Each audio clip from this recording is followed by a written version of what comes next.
ان پر کوئی تنقید بھی نہ کی گئی کیونکہ they were well aware of this pattern. جیسے کوئی ریڈیو پہ پروگرام جب آ رہا ہوتا ہے تو وہ اپنا فریکوینسی لیول جو تو بتاتے ہیں کہ FM 100 سے ہم بات کر رہے ہیں، اس طرح کی کوئی ورڈنگس جو ہے کوڈ ورڈس ٹائپ بولتے ہیں شروع میں جو بھی ہوتا ہے، تو ایسا لگتا ہے کہ یہ چیزیں جو ہیں یہ انڈرسٹوڈ تھیں، یہ حروف مقطعات جو ہیں یہ انڈرسٹوڈ تھے ان کے زمانے میں، ان کے زبان میں، تو جس کی وجہ سے کسی نے کبھی کوئی سوال پوچھا ہی نہیں اس کے بارے میں کہ یہ کیوں ایسا ہے. ٹھیک ہے، ایک رائے یہ بھی ہے. پھر ایک رائے یہ ہے کہ یہ مقطعات جو ہیں یہ پورے جملے کا ایبریویشن ہوتے تھے، سمجھے کہ ایک پورے جملے کا مخفف ہوتے تھے. جیسے الف لام میم ہے تو وہ کہتے ہیں کہ الف لام میم جو ہے اٹ اسٹینڈس فار انا اللہ عالم، یعنی انا کا الف لیا، پھر اللہ کا لام لیا اور عالم کا میم لیا تو بن گیا الف لام میم. وہ کہتے تھے الف لام میم اسٹینڈس فار انا اللہ عالم، مطلب ایک رائے ہے. ٹھیک ہے، پھر ایک رائے یہ بھی تھی کہ یہ جو حروف جو ہیں یہ حروف مقطعات یہ سمبلز ہیں. سمبلز ہیں یعنی کہ یہ سگنیفائی کرتے ہیں کسی چیز کو. جیسے اگر تو کو آپ دیکھیں دا لیٹر تو جو ہوتا ہے نا تو، اس کو ہم اردو میں توئیں کہتے ہیں. تو کی فارمیشن آپ دیکھیں یہ کچھ اس طرح سے لگتے ہے کہ جیسے کہ ایک سانپ جو ہے وہ بل کھایا ہوا بیٹھا ہو، somewhat like that. تو وہ کہتے ہیں کہ جو تو سے شروع ہونے والی صورتیں ہیں، مطلب ایسی صورتیں جن کے شروع میں حروف مقطعات میں سے تو آیا ہے، جیسے توہا، توسین، تو وہ کہتے ہیں کہ تو سے شروع ہونے والی صورتوں میں موسیٰ علیہ السلام کے عصا کا سانپ بن جانا جو ہے اس کے ذکر آیا ہے. تو اس لیے جو ہے یہ حروف مقطعات استعمال کیا ہے. یا جیسے یہ ہم جو سورت ابھی دیکھ رہے ہیں سورہ نون، تو سورہ نون کو یہ کہتے ہیں کہ اس میں یونس علیہ السلام کا ذکر ملتا ہے، اور نون جو ہے وہ عربی میں مچھلی کو بھی کہتے ہیں. اور یہاں پہ جو سورہ نون میں جو یونس علیہ السلام کا ذکر اس طرح سے ہے کہ صاحب الحوت، مچھلی والے کر کے. اور سورہ انبیاء میں جب یونس علیہ السلام کا ذکر ہے تو وہاں پہ ان کو ذو النون کہا گیا ہے. ذو النون اس کا بھی مطلب ہوتا ہے مچھلی والا.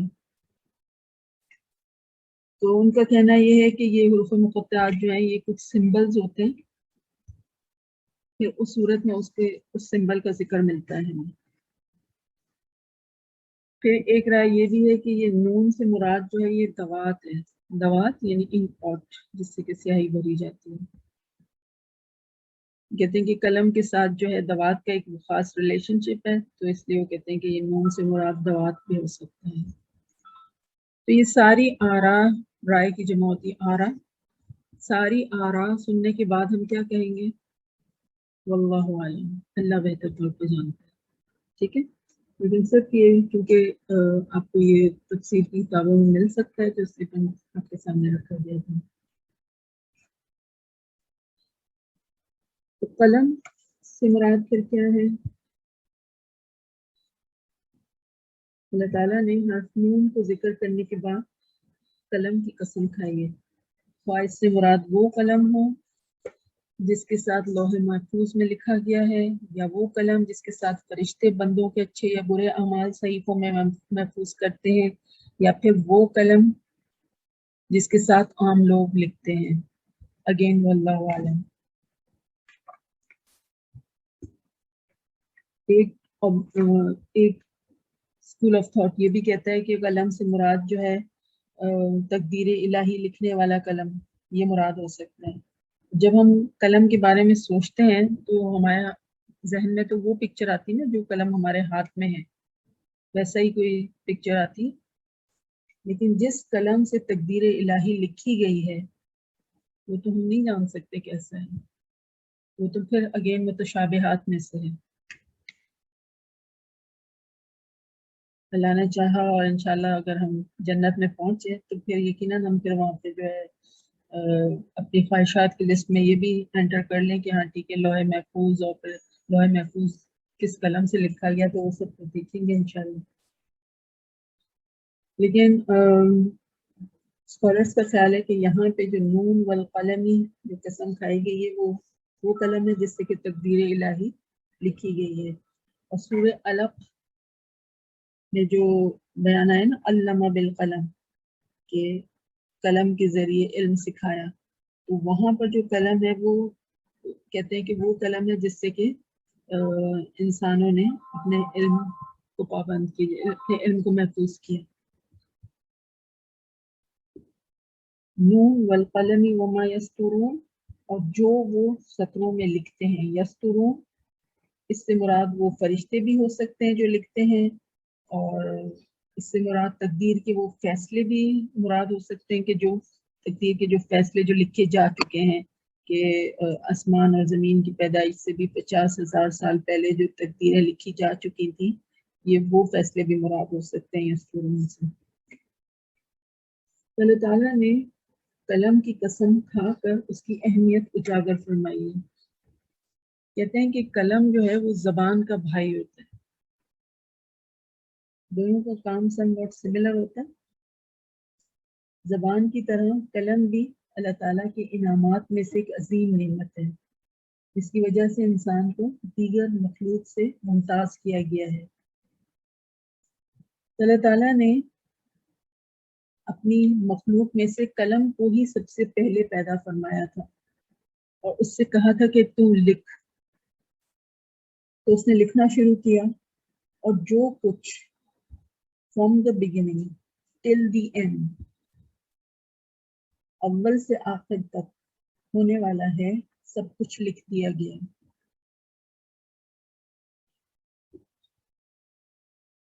قلم کی ہمارے نظر میں کیا اہمیت ہے؟ مطلب جب تک ہم کام کر رہے ہیں تو ٹھیک ہے، بہت ضروری ایک ہمارے لیے ٹول ہے استعمال کرنے کے لیے. لیکن اس کے علاوہ مطلب اگر قلم کہیں پڑا ہوا ہے یا ایسے ہی گرا ہوا ہے، یا بازار میں جائیں تو کوئی پین شاپ پہ یا پین کی سیل لگی ہو تو اس کی طرف ہم اٹریکٹ ہوتے ہیں کیا؟ لیکن آپ دیکھیں کہ اللہ تعالیٰ نے اس کی کتنی اہمیت کو اجاگر کیا ہے کہ اللہ تعالیٰ نے اس کی قسم کھائی. تو اب اگر ہمیں کہیں قلم نظر آتا ہے گرا پڑا یا نگلیکٹڈ، تو اب ہمیں ضرور اسٹرائک کرنا چاہیے کہ اللہ تعالیٰ نے قلم کی قسم کھائی ہے.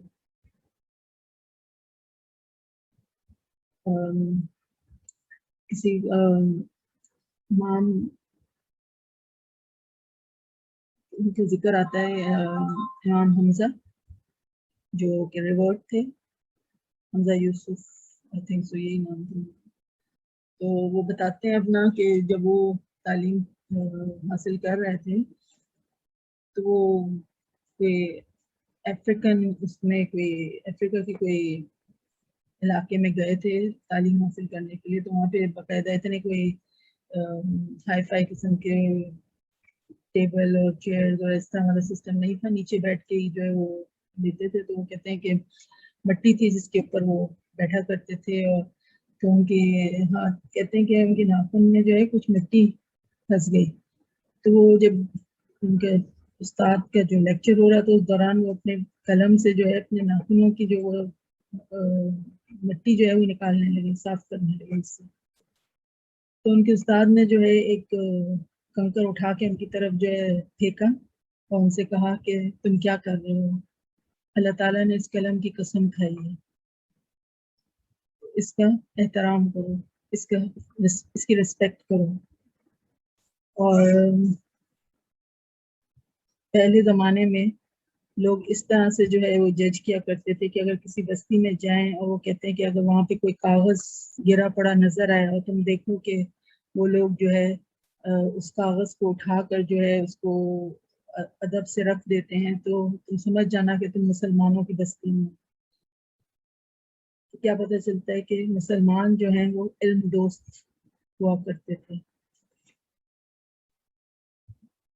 صرف ایک ادب اور احترام والی بات ہے، لیکن اب بتائیں کہ جب ہم اتنی یہ باتیں کر رہے ہیں تب اگر بچے ہوتے ہیں نا کہ پین یا پینسل گری ہوئی ہے تو وہ جان بوجھ کے اس کے پر پاؤں رکھ کے چلتے ہیں، تو اگر کوئی قلم پر پاؤں رکھ دیتا ہے تو کیا وہ جہنم میں جائے گا؟ کیا ایسا ہوتا ہے؟ نہیں۔ صرف بتانے کا مقصد یہ ہے کہ جب پھر ہم کوئی چیز پر عمل شروع کرتے ہیں تو پھر ہم ایک ایکسٹریم سے دوسرے ایکسٹریم پر چلے جاتے ہیں، تو ایسا نہیں ہے، لیکن یہ ہے کہ یقیناً اس کی اہمیت اپنی جگہ مسلم ہے۔ تو بتائیے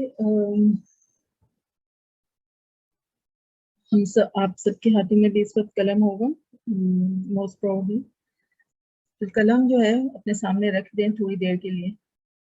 اب بتائیے کہ یہ قلم کس کام کا ہے؟ اگر یہ یوں پڑا رہے آپ کے سامنے تو کیا یہ کوئی کام کرے گا؟ کر سکتا ہے؟ نہیں۔ تو اس قلم کو یوزفل ہونے کے لیے کیا کرنا ہوگا کہ کوئی اسے تھامنے والا ہو، ٹھیک ہے، تب پھر تو یہ اپنا کام دکھائے گا۔ تو اب ہم سمجھنے کے لیے یہ سوچیں کہ ہم سب اپنے آپ کو ایک قلم تصور کریں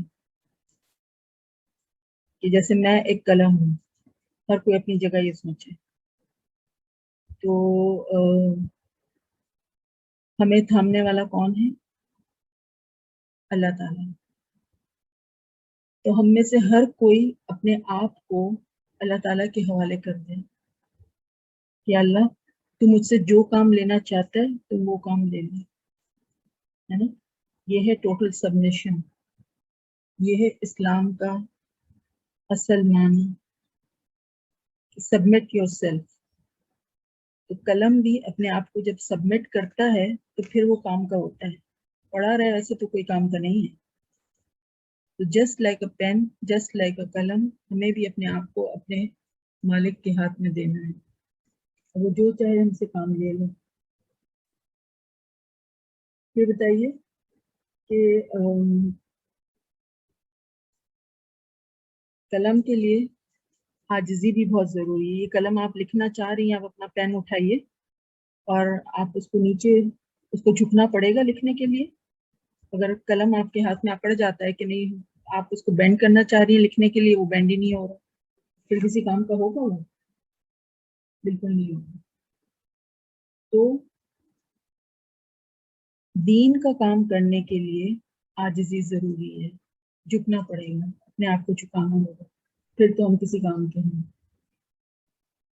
پھر آپ دیکھیں پین جو ہے، اگر آپ لکھ رہی ہیں اس سے اور اس کی انک جو ہے وہ کبھی آ رہی ہے اور کبھی نہیں آ رہی ہے، اور کبھی ہوتا ہے نا جو پین کو جھٹک جھٹک کے ہم لکھ رہے ہوتے ہیں کہ ان ایکول مطلب ارریگولر سپلائی ہے اس کی، کہ وہ کبھی بہت زیادہ جو ہے انک چھوڑ رہا ہے اور کبھی جو ہے بالکل ہی لکھ نہیں رہا ہے، کبھی آپ کو اسٹیبل کرنا پڑ رہا ہے۔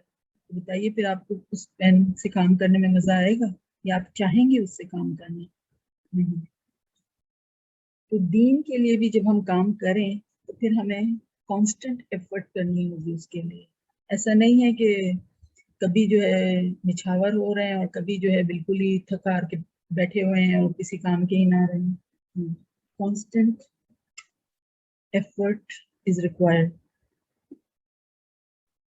تو مسلسل دین کا کام کرتے رہنا ہے۔ پھر اگر کوئی قلم بہت لمبے عرصے تک استعمال نہ ہو تو پھر اس کا کیا کام نہیں ہے، پھر اس کے ساتھ کیا پرابلم آ جاتا ہے؟ اس کی انک ڈرائی ہو جاتی ہے تو کسی کام کا پھر بھی نہیں رہتا۔ تو آپ سوچیں کہ اگر ہم اللہ کے کام میں نہیں لگیں گے تو پھر ہمارے اندر کتنی ڈرائینس آ جائے گی، اور پھر سے ہم جو ہے کسی کام کے نہ رہیں گے۔ جس مقصد کے لیے ہمیں دنیا میں بھیجا گیا ہے وہی مقصد اگر ہم نہیں انجام دیں گے تو پھر کس کام کے؟ تو فراغت ملنا، انسان دین کے کام سے اتنا فارغ ہو جائے کہ دین کے کام کے لیے ہی فراغت نہ ملے تو پھر تو بہت بڑی آزمائش ہے. تو کیا پتہ چلا کہ ہر وقت جتے رہنا ہے. قرآن میں بھی کیا فرمایا کہ جب آپ فارغ ہوں تو پھر کیا کریں؟ اپنے رب کی عبادت میں لگ جائیں. تو فراغت تو مقصد تو یہی ہے کہ فارغ ہو کے دین کے کام میں لگ جانا ہے. دین کے کام سے ہی اگر کوئی فارغ ہونا چاہے تو پھر تو اللہ ہی اس کو مطلب. پھر اطاعت بھی بہت لازمی ہے دین کے کام کرنے کے لیے. اگین وہ پین کی مثال ہم لیتے ہیں کہ آپ پین سے لکھنا چاہ رہی ہیں انسان اور وہ پین لکھتا ہے شیطان. تو آپ کہیں گے یہ پین کو کیا ہو گیا ہے؟ میں تو اس سے انسان لکھنا چاہ رہی ہوں، یہ لکھ رہا ہے شیطان. Why is that so? This pen is not obeying me. پھر اگین آپ پین کو اٹھا کے پھینک دیں گی. لیکن آپ بتائیے کہ جب آپ اس طرح سے کریں گی کہ آپ لکھنا چاہ رہی ہیں کچھ اور وہ لکھ رہا ہے کچھ، تو اس سے کیا ہوگا کہ جو پڑھنے والا ہے، جو سامنے والا ہے، دیکھنے والا ہے، وہ کس کو بلیم کرے گا؟ پین کو. تو کہے گا اس پین کا کیا قصور، یہی لکھنا چاہ رہی تھی شیطان. ایسا ہی ہوتا ہے. آپ دیکھیں جب ہم مسلمان دین کو فالو نہیں کرتے جیسا کہ کہا گیا ہے، اللہ اور رسول صلی اللہ علیہ وسلم کی ویسی اطاعت نہیں کرتے جیسا کہ ہمیں کرنا ہے، تو پھر بدنام کون ہوتا ہے؟ دین. اللہ اور رسول پر حرف آتا ہے کہ یہ دین ہی ایسا ہے. جو اسلام جب مسلمان جو ہیں دین پر اطاعت کرتے نظر نہیں آتے ہیں، دین پر کاربند نظر نہیں آتے ہیں، تو پھر بدنامی کس کی ہوتی ہے؟ اسلام کی. اگین ہمیں پھر اس میں اپنا حصہ نہیں ڈالنا.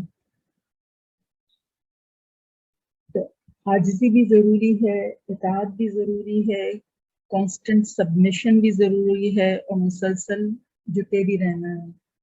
ٹھیک ہے.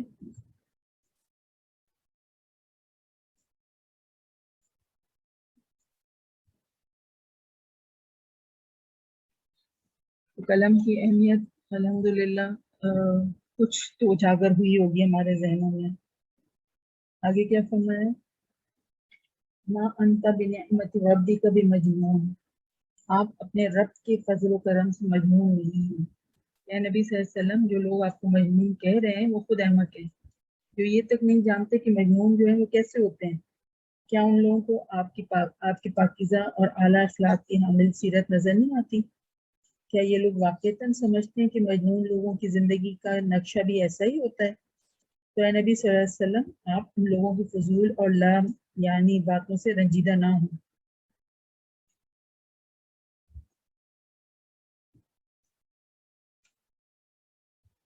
اللہ تعالیٰ نے قلم اور جو کچھ اس کے ساتھ لکھا جاتا ہے اس کی قسم کھا کر اپنے پیارے حبیب صلی اللہ علیہ وسلم کو مخاطب کر کے فرمایا کہ اے نبی صلی اللہ علیہ وسلم آپ اللہ تعالیٰ کے فضل سے دیوانے نہیں، جیسا کہ آپ کی قوم کے جاہل منکرین حق کہتے ہیں. کیونکہ دیوانے کے سامنے اس کی زندگی کا کوئی مقصد متعین نہیں ہوتا، جبکہ آپ برملا راہ حق کی طرف بلاتے ہیں. اس کے علاوہ دیوانے کے جو قول اور فعل میں حد درجے کا تضاد پایا جاتا ہے. ایسا ہی ہوتا ہے کیونکہ اسے شعور ہی نہیں ہوتا کہ وہ کیا کہہ رہا ہے اور کیا کر رہا ہے، اور دیوانہ تو بہکی اور بے ڈھنگی باتیں کرتا ہے، جبکہ یہی لوگ آپ کو صادق اور امین ہونے کا لقب دے چکے ہیں. لہذا ان کا ایسا کہنا محض الزام تراشی اور بغض اور عناد کا اظہار ہے، جس سے مقصود کیا ہے کہ اپنے حسد کی آگ کو بجھانا چاہ رہے ہیں. یہ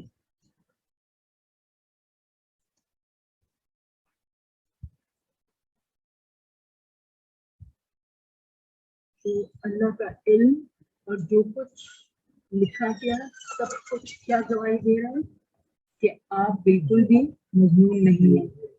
اور آگے بھی جو فرمایا کہ وَإِنَّ لَكَ لَأَجْرًا غَيْرَ مَمْنُونٍ، اس بات کی بھی گواہی دی جا رہی ہے کہ بے شک آپ کے لیے البتہ اجر ہے غیر منقطع ہونے والا. یہ جو مجنون آپ کو کہا گیا تو یہ سمجھے کہ یہ پہلا الزام تھا جو کہ آپ صلی اللہ علیہ وسلم پر لگایا گیا. بعد میں اور بھی الزام لگائے گئے آپ پر، لیکن یہ سمجھیے کہ نسبتاً ہلکا الزام تھا.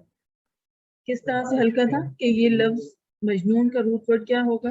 جین نون نون. ٹھیک ہے، یعنی جس پر جن کا سایہ ہو گیا ہو تو وہ مجنون ہے. تو جو اپنے حواس میں ہی نہ رہا ہو، مطلب پاگل یا دیوانہ جس کو کہتے ہیں، اس کا مطلب کیا ہوتا ہے کہ خود اپنے حواس میں ہی نہیں ہے. کہ اس میں ایکسکیوز یہ ہوتا ہے کہ اس کا اپنا قصور نہیں ہے، بلکہ کوئی آؤٹ سائڈ فیکٹر ہے جو اس کو اس طرح کرنے پر مجبور کر رہا ہے. تو یہ عربس کا ایک بلیف تھا کہ جو ان کے شاعری کا بڑا رواج تھا، تو وہ کہتے تھے کہ جو شعراء ہوتے ہیں ان کے پاس کوئی جن ہوتے ہیں اپنے اپنے، جو ان کو اتنے اچھے الفاظ اور اتنی اچھی باتیں جو ہے سجاتے ہیں، جو وہ شاعری کے انداز میں پیش کرتے ہیں. تو جب حضور صلی اللہ علیہ وسلم نے اللہ کا کلام ان کے سامنے پیش کیا تو انہوں نے کہا کہ ان پر بھی کوئی جن آ گیا ہے، کیونکہ غار حرا میں تو جا کے بیٹھے ہوتے ہیں، تو ضرور ان پر جو ہے کوئی اثر ہو گیا ہے. پھر جب ان کی اور مزید نفرت کی آگ بڑھی تو پھر انہوں نے مجنون سے بڑھ کر آپ کو ساحر کہنا شروع کر دیا. ساحر مینس جادوگر. یہ تو خود جادو کر دیتے ہیں کہ جو ان کا کلام سنتا ہے تو ان کا گرویدہ ہو جاتا ہے اور جو ہے کچھ اثر کر دیتے ہیں، تو یہ جادوگر ہو گئے ہیں، یہ ساحر ہیں. یہ الزام انہوں نے دینا شروع کر دیا. پھر مزید جب نفرت کی آگ ان کے اندر بھڑکی قریش مکہ کے اندر، تو پھر انہوں نے حضور صلی اللہ علیہ وسلم کو کیا الزام دیا؟ آپ کو انہوں نے کذاب کہنا شروع کر دیا. نعوذ باللہ. کذاب مینس بہت بڑا جھوٹا. تو یہ سمجھے کہ سب سے سخت الزام تھا جو کہ آپ پر انہوں نے لگایا. مطلب جھوٹ جو ہے وہ تو انسان ایک کانشیس ایفرٹ کے تحت بولتا ہے نا، تو دس واز دا لمٹ کہ انہوں نے یہ الزام تک آپ پر لگایا. But again having said that, آپ دیکھیں کہ خود ہی یہی لوگ تھے جو آپ کو صادق اور امین کہتے تھے، اور اب جو ہے انہوں نے کس وجہ سے، بس ایک ضد اور ہٹ دھرمی کی وجہ سے جو ہے آپ کو یہ کہنا شروع کر دیا.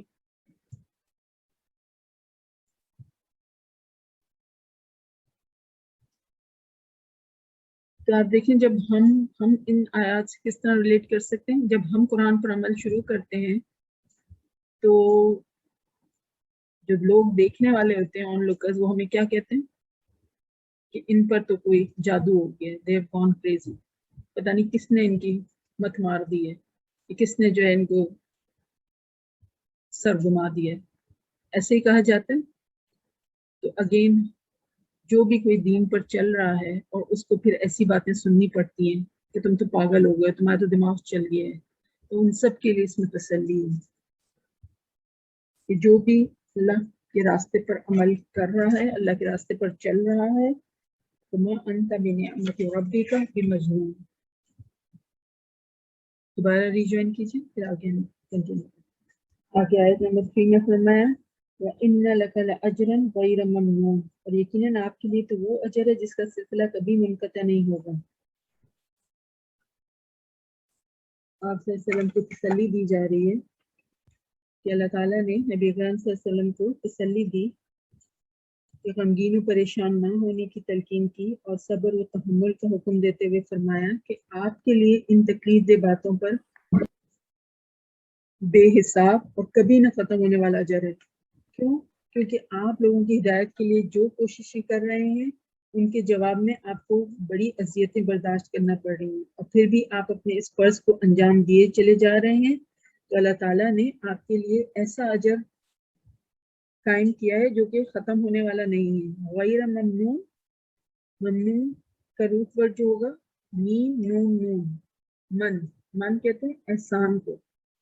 احسان جو ہوتا ہے وہ انسان کی زبان کاٹ دیتا ہے، مطلب آپ جس نے آپ کے اوپر احسان کیا تو اس کے آگے آپ کچھ بول نہیں سکتے، ایسا ہی ہوتا ہے. تو غیر ممنون یعنی کہ غیر منقطع ہونے والا. ممنون مینز منقطع اینڈ غیر ممنون مینز غیر منقطع ہونے والا، نہ ختم ہونے والا. یعنی یہ جو طنز، مطلب آپ دیکھیں بہت خوبصورت بات ہے جو بتائی گئی ہے آپ صلی اللہ علیہ وسلم کو کہ یہ جو طنز اور طعنے آپ ابھی سن رہے ہیں یہ تو ایک دن ختم ہو جائیں گے، لیکن جو تابعداری آپ کر رہے ہیں جو آپ اوبیڈینس اللہ تعالیٰ کے ساتھ کر رہے ہیں اس کا اجر جو ہے وہ ختم نہیں ہوگا.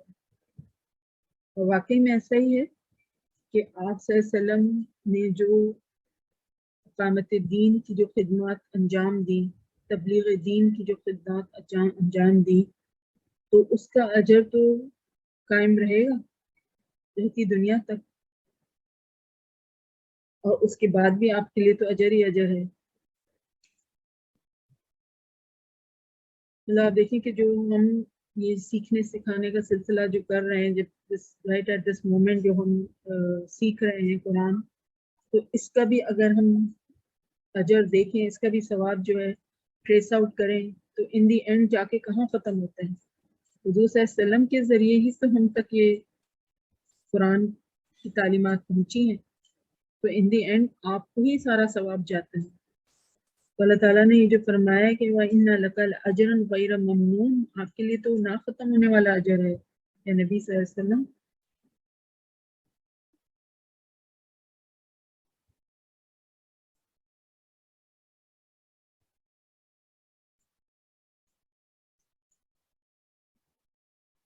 پھر فرمایا وَإِنَّكَ لَعَلَىٰ خُلُقٍ عَظِيمٍ، اور آپ یقیناً اخلاق کے بلند ترین مرتبے پر فائز ہیں.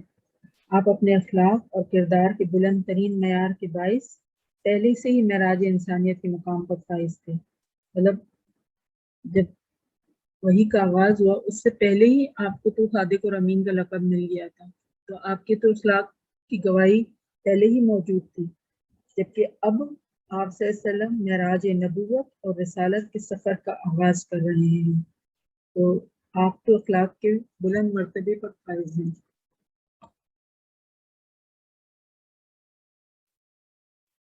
رسول اکرم آپ صلی اللہ علیہ وسلم کو جو ہے رحمت للعالمین کہا گیا ہے. قرآن مجید کے جو اور مقامات ہیں اس کی طرح یہاں بھی رسول اللہ صلی اللہ علیہ وسلم کی بلند اخلاق کا ذکر ہوا ہے. نبی صلی اللہ علیہ وسلم کے مقام اور مرتبے کو بیان کرنے کے لیے اگر صرف اللہ تعالیٰ کا یہی فرمان نازل ہوتا تو وہ بھی کافی تھا. وَإِنَّكَ لَعَلَىٰ خُلُقٍ عَظِيمٍ، کہ یقیناً آپ خلق عظیم پر فائز ہیں.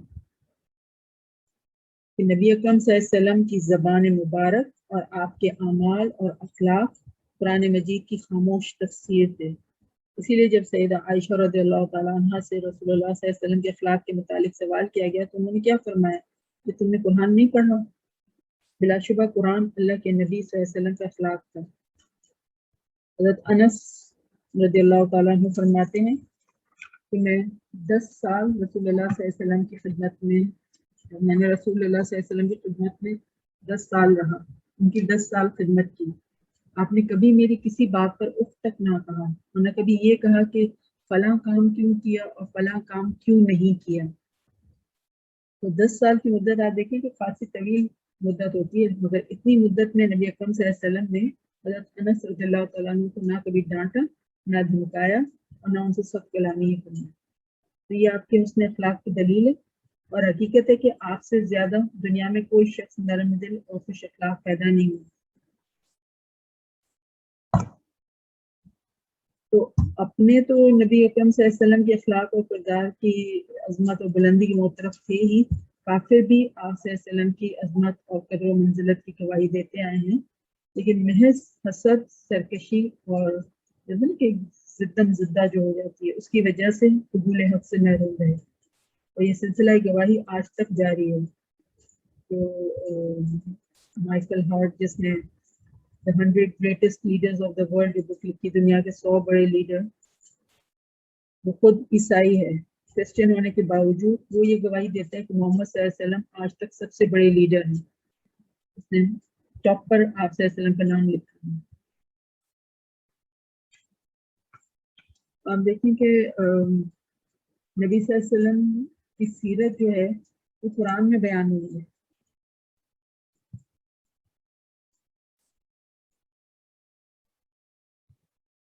نبی صلی اللہ علیہ وسلم کی سیرت قرآن میں بیان ہوئی ہے. یہ جو آیت آئی نا اِنَّكَ لَعَلَىٰ خُلُقٍ عَظِيمٍ، تو اس سے بڑی اور گواہی کیا چاہیے جب قرآن خود کہہ رہا ہے.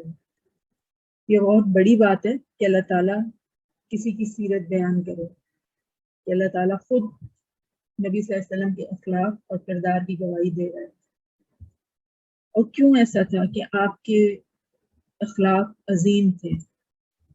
کیونکہ آپ صلی اللہ علیہ وسلم کی شخصیت جو ہے وہ متوازن شخصیت تھی. You had a balanced personality. ایک ورڈ ہوتا ہے خلق، لام قاف، وہ بھی اسی طرح لکھا جاتا ہے لیکن قاف کے اوپر زبر. خلق مین جو جسمانی ساخت ہے، فزیکل اپیئرنس جو ہے، ٹھیک ہے. اور ایک ہے خلق. خلق کیا ہے؟ اخلاق. اور اخلاق میں کیا آ جاتا ہے؟ اس میں سلوک، جیسے خوش اخلاقی سے ملنا، کسی کا خیال رکھنا، کسی کو آپ نے ہیلپ آؤٹ کر دیا، کسی کو مسکرا کے دیکھ لینا، یہ سب کیا ہے؟ حسن سلوک. مسئلہ کہاں کھڑا ہوتا ہے؟ مسئلہ یہاں کھڑا ہوتا ہے کہ جب ہم حسن سلوک کو ہی یعنی کہنا چاہیے کہ گڈ مینرز کو ہی ہم کل اخلاق سمجھ لیتے ہیں. حسن سلوک کیا ہے؟ اخلاق کا حصہ ہے. کل اخلاق حسن سلوک نہیں ہے. ٹھیک ہے، تھوڑی سی ہو سکتا ہے کمپلیکیٹڈ بات لگے آپ کو، لیکن مجھے یہ بتائیں کہ جنگ کو آپ کس کیٹیگری میں رکھیں گے؟ حسن سلوک یا بدترین اخلاق؟ جنگ اگر فی سبیل اللہ ہے تو وہ بھی بہترین اخلاق کا مظاہرہ ہے. اور وہ کیسے؟ کیا حضور صلی اللہ علیہ وسلم نے جنگیں لڑی تھی؟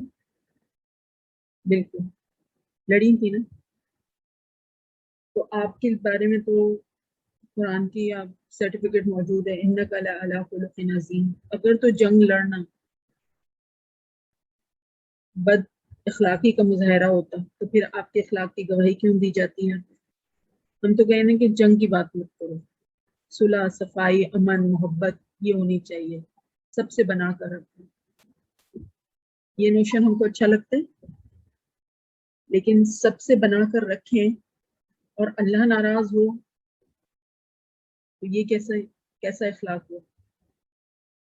یہ تو منافقانہ بات ہوگی کہ سب کو خوش رکھو، کسی کا دل مت توڑو،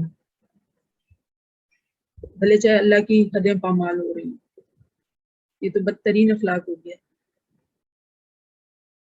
آپ نے سنا ہوگا ایسے لوگوں کے بارے میں کہ بہت نیک ہیں، کسی کو کچھ نہیں کہتے، تہجد گزار ہیں،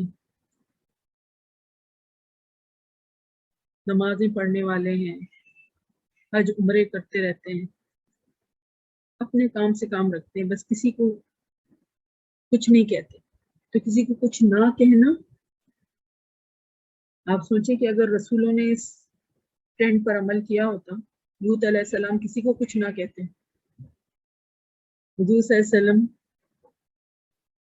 وہ بھی کسی کو کچھ نہ کہتے، تو کیا دین نافذ ہوتا؟ آپ صلی اللہ علیہ وسلم کے سامنے ایک مرد آیا جس نے کہ سونے کی انگوٹھی پہنی تھی، آپ نے وہ انگوٹھی اتار پھینک دی اس وقت.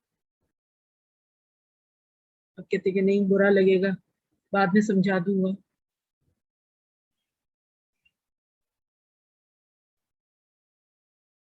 ایک دفعہ حضرت ابو ذر غفاری رضی اللہ تعالیٰ عنہ نے حضرت بلال رضی اللہ تعالیٰ عنہ کو یہ کہہ کر پکارا کہ اے کالی ماں کے بیٹے. حضور صلی اللہ علیہ وسلم وہ موجود تھے. آپ نے فوراً حضرت ابو ذر رضی اللہ تعالیٰ عنہ سے کہا کہ تمہارے اندر جاہلیت کی بو پائی جاتی ہے.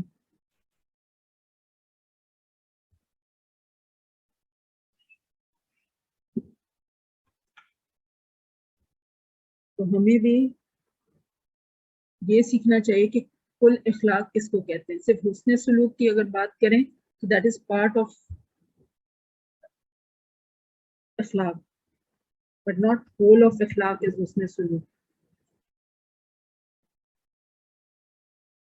اگر ہمیں تربیت کرنی ہے بچوں کی، پیار محبت، اگر 10 دفعہ پیار سے بات کریں تو 1-2 دفعہ ڈانٹ بھی لگانی ہوگی، 2 دفعہ سختی بھی کرنی ہوگی، نہ تو تربیت نہیں ہو سکتی. تو اگر ہمیں اپنے اخلاق بہترین کرنے ہیں تو ہمارے سامنے نمونہ کیا ہے؟ انک لعلی خلق عظیم، بے شک آپ اخلاق کے عظیم اور فائز ہیں۔ تو آپ صلی اللہ علیہ وسلم کی سیرت کو اپنانے کی ضرورت ہے ہمیں۔ اللہ تعالیٰ نے عمل کرنے کی توفیق عطا فرمائے۔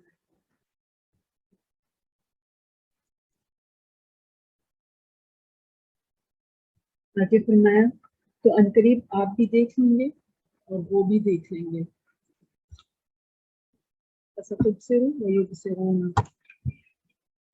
یہ بڑا پیارا اور ناصحانہ انداز ہے، جیسے کوئی بڑا کسی چھوٹے کو سمجھاتا ہے کہ آپ مخالفانہ باتوں پر دل گرفتہ نہ ہوں، کچھ ہی دنوں کی بات ہے، اصل حقیقت بہت جلد کھل کر سامنے آ جائے گی، پھر کسی کو کوئی شک و شبہ نہ رہے گا۔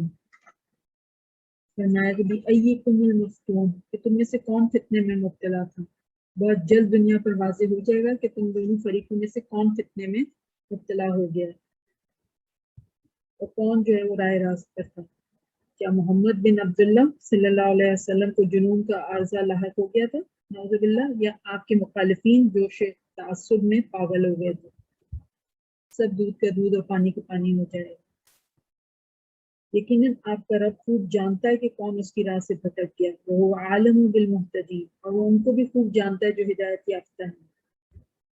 یہ جو آیت مطلب 7 آیتیں ہیں جو اکثر مفسرین کے نزدیک دوسری وحی میں نازل ہوئی تھی۔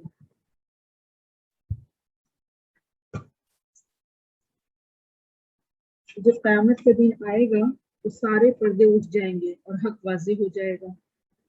اس وقت نبی صلی اللہ علیہ وسلم اور آپ کے مخالف دو جان لیں گے کہ دراصل سیدھے راستے سے بھٹکا ہوا اور گمراہ کون تھا، کیونکہ اس بات کا حقیقی علم تو اللہ تعالیٰ ہی کے پاس ہے کہ کون راہ راست پر اور کون بھٹکا ہوا اور کون ہدایت کی پیروی کرنے والا ہے۔ لہٰذا اے پیارے حبیب صلی اللہ علیہ وسلم اطمینان رکھیے کہ آپ اور آپ پر ایمان لانے والے ہی یقیناً ہدایت یافتہ ہیں۔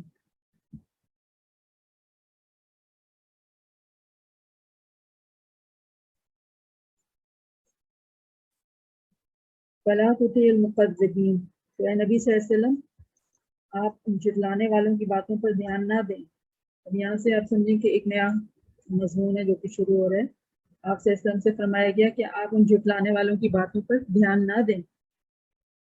وہ تو چاہتے ہیں کہ آپ ذرا ڈھیلے پڑیں تو وہ بھی ڈھیلے پڑ جائیں۔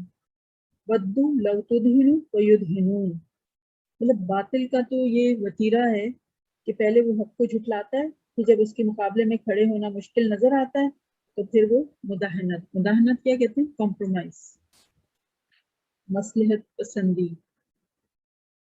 کمپرومائز پر اتر آتا ہے، لیکن حق کسی قسم کی مداہنت یا کسی درمیانی راستے کو نہیں جانتا۔ مدہنون، تدہنو فیدہنون، روٹ ورڈ کیا ہے؟ دال تھا نون۔ دہن کہتے ہیں چکنائی کو، چکنائی میں کیا ہوتا ہے؟ انسان پھسل جاتا ہے، تو وہ آپ کو پھسلانا چاہتے ہیں۔ تو یدہنون کا مطلب کیا ہے؟ مداہنت۔ مداہنت means what? Give and take, لے دے کرنا۔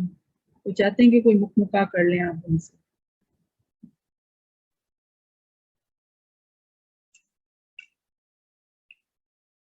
اللہ تعالیٰ نے کیا فرمایا کہ ایسا بالکل بھی ممکن نہیں کہ حق جو ہے وہ کبھی بھی باطل کی آمیزش قبول نہیں کر سکتا۔ آپ دیکھیں کہیں گٹر کا پانی بہہ رہا ہے، اس میں آپ ایک گلاس صاف پانی ڈال دیں تو کوئی فرق نہیں ہوگا، کوئی فرق نہیں پڑے گا اس میں، لیکن اگر ایک گلاس صاف پانی ہے اس میں ایک قطرہ گٹر کے پانی کا اگر ڈال دیں تو وہ تو پورا پانی ناپاک ہو گیا نا۔